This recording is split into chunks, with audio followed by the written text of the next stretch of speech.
Hey guys, what is up? I am Kyler from Kyler on the Go. No, it's not on the go anymore. It's Kyler Cortez and welcome to my channel. So sa video ito, ipapakita ko kung paano or I'm gonna be showing you how to do a graduation makeup tutorial.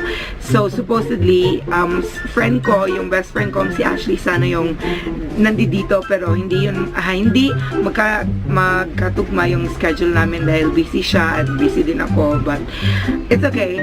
Let's just so ngayon ako yung magmo-model na lang kasi. So last year, so I will be putting the link of last year's graduation makeup tutorial. Hindi ako gaanong marunong mag-makeup noon.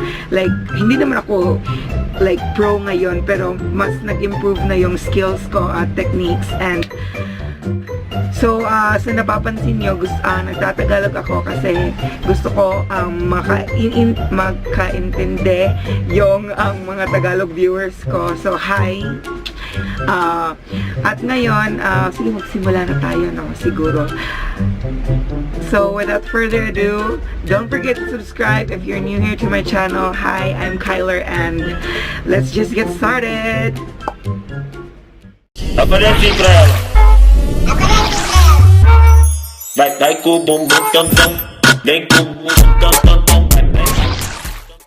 So, kung nagtataka kayo sa mga bagong viewers ko, wala talaga akong kilay, shinave ko. Nandun sa last video ko, previous video dito. And I am from Cebu, so hindi gaano ako marunong mag-Tagalog, pero I'm trying.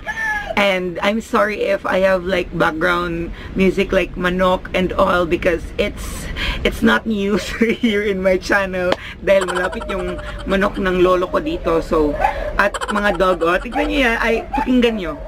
Diba ang ganda, diba? So, I have Rick Sincerity Skin Perfecting Serum. And then, this is from my ate. She gave this one to me. So, gagawin natin dito.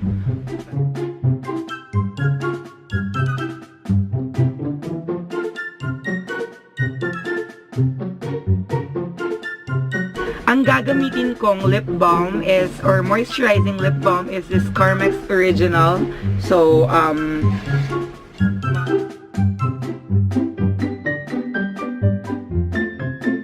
so before we start on the makeup, no, a little disclaimer na ang lahat na gagamitin natin ay puro affordable makeup. So mahanap nyo to sa Watsons or any beauty section na makikita nyo. Unang-unang gagawin ko is yung kilay ko. Sa nakikita nyo, wala akong kilay. Nagsisisi ako sa ginawa ko na pag-shave or pag-ahit ng aking kilay. And yun na nga. So ang gagamitin nating pang-kilay is itong Nichido na pencil and napakaliit na niya.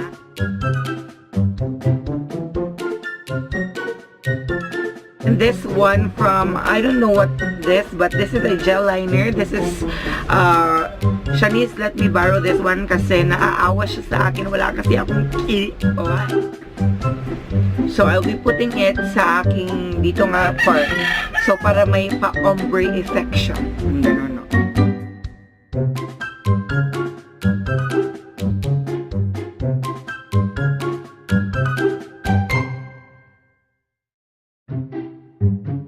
Next step is we will be concealing it, and may tip ako, no, kasi wala akong kilay, so palagi akong nagbabaon ng concealer at mga kilay essentials, and hindi ko kaya yung ganito, like ang laki, so nilagay ko sa isang compact ng contact lens para on the go siya.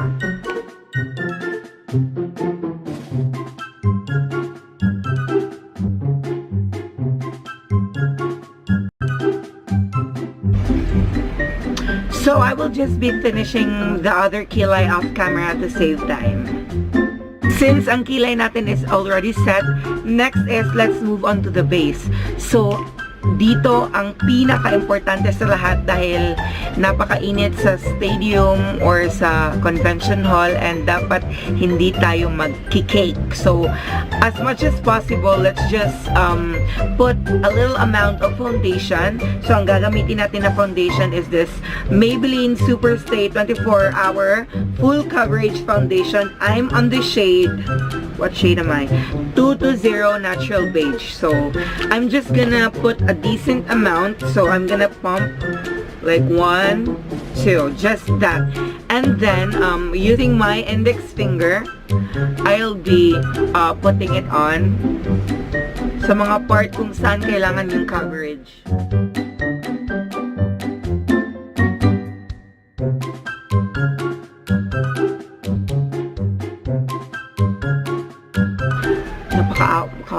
Kawawa naman. Ha? Ang hirap mag-Tagalog best kung alam mo lang. And then using this brush, kuhaan siya nga brush, flat brush. Oh my god, I dropped my mirror.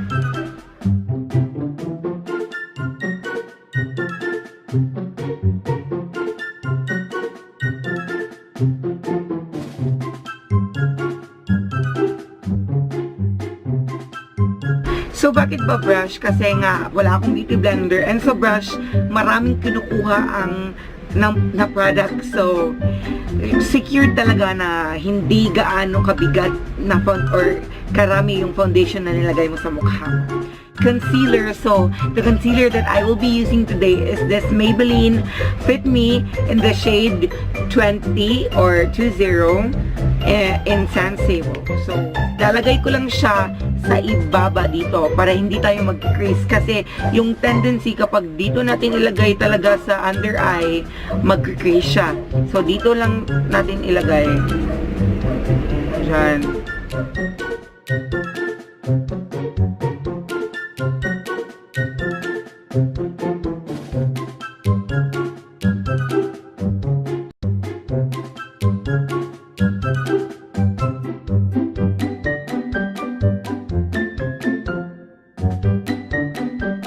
So guys, etong part na to is very important, like mawala na lahat, wag lang to. So next is baking. So ang baking is the very essential kapag yung event na pupuntahan mo is pang matagalan and woo! So I'm gonna be using the yiiieee baking final powder in the shade Pink Glow. So kinuha ko na yung cup, focus on me, focus on me.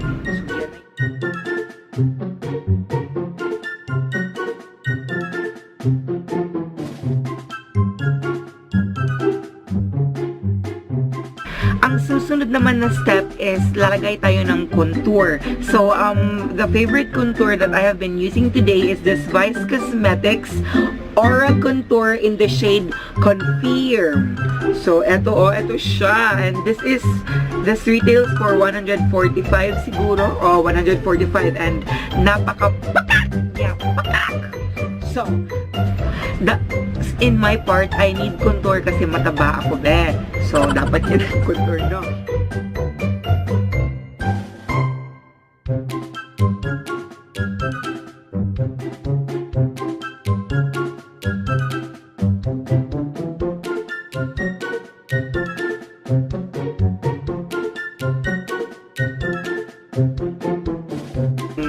In my opinion, no, like, hindi kagandahan or hindi siya cute kapag but it's up to you, but in myself lang, ayoko ng very smoky or like very baga na makeup, makapal na eyeshadow, like ganon jod, like no. Okay lang yung shimmer, okay lang yung settle lang, pa-cute-cute dahil graduation mo yan, and besh, iiyak ka niyan, besh. So, kapag magbe-black ka dyan, besh, picture that out. This is another affordable one. This is from yiiieee True Colors Powder Blush. So, in the shade Tomato, 88 man lamang ito.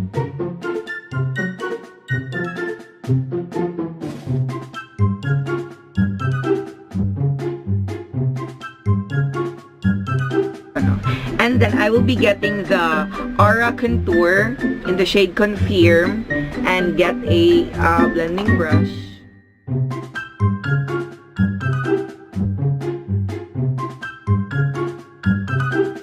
So, ang susunod na gagamitin ko is this ColourPop. I know, hindi siya makakita sa mga malls or ano. ColourPop, give it to me straight.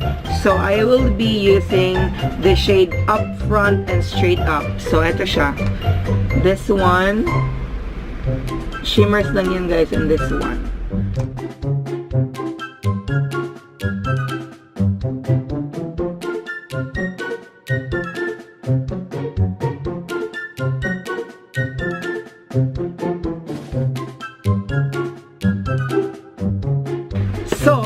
Next is the eyeliner. So, I'm gonna use the one that I was using sa pangkilay. And then, with this angled brush,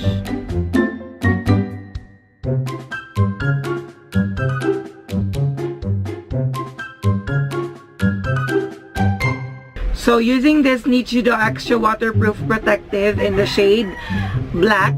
So, ilalagay ko siya sa aking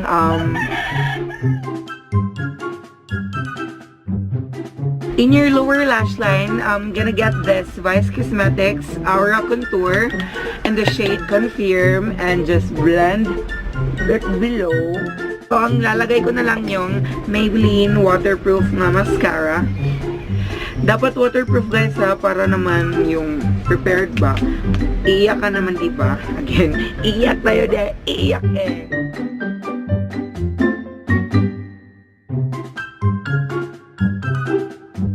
Now, let us wipe off the excess of the one that we have baked. So, to highlight our face, I'm gonna be using the EV Matte Two-Way Cake. So, yan siya guys. And then, I'm gonna put sa kung saan gusto ko ma-highlight yung face ko.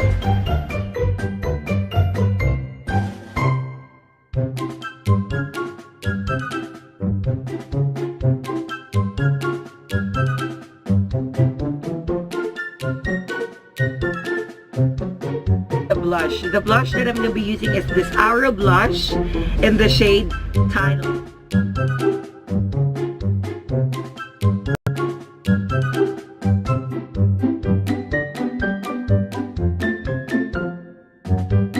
So, ang highlight na ating gagamitin is dalawa. So, same brand, Vice Cosmetics. Baka naman. Char lang. So, in the shade Splendid and Shining. So, these are the two.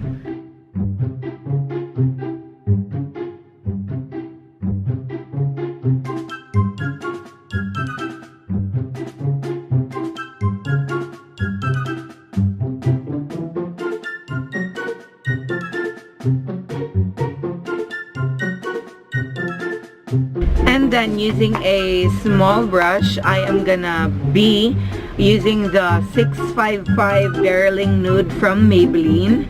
And then